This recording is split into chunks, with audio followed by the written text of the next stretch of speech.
Samedi Roumanoff sur Europe 1. De retour sur Europe 1 ce samedi matin avec Arnaud Demanche, Léa Lando, Ben H, Jérémy Lorca. Bonjour. Ben H, vous voulez pousser un cri ce matin. Ouais, aujourd'hui j'ai envie de vous parler du plus grand criminel de notre siècle et qui est toujours en liberté, la cigarette. À titre personnel, ça fait aujourd'hui 11 ans, 2 mois et 17 jours que j'ai allumé ma première clope. T'as même pas cet âge-là. Et je me suis pas arrêté là. Pour vous donner un ordre d'idée, à l'époque j'avais une voix de princesse Disney. C'est vous dire. Bref, sans vouloir paraphraser Jérémy Lorca sur la dernière décennie, j'en ai pompé.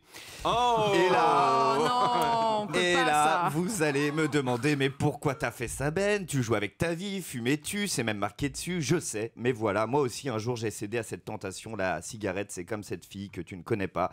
Tu le sais que si son hygiène intime est entretenue comme ses cheveux, elle peut être très dangereuse pour ta santé. Mais tu te dis aussi que ça va te détendre. J'avais 18 ans, je voulais juste faire comme tout le monde. Moi et la cigarette, c'est comme Léa et le célibat. J'ai essayé une fois et ça fait 10 ans que ça dure.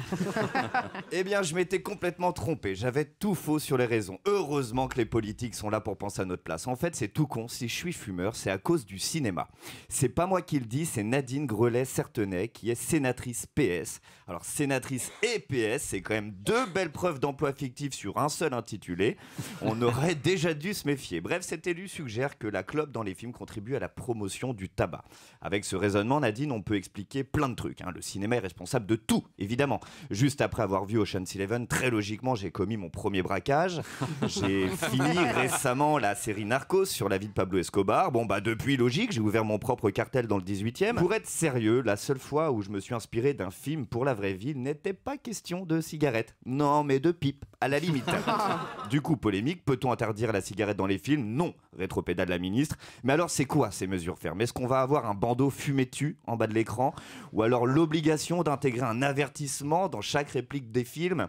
Ça donnera un truc du style je suis touché, John, je suis touché. Je vais crever ici, dis à ma femme que je l'aime et passe-moi une dernière cigarette. Non, Steven, je regrette. Tu sais que fumais-tu? Mais je suis déjà en train de mourir, du con. Sache en plus que ça diminue l'afflux sanguin et provoque l'impuissance. Je meurs, John. Sache que tu peux te faire aider en appelant le 113. C'est un numéro gratuit où tu peux être accompagné dans le sevrage. Je suis mort, John.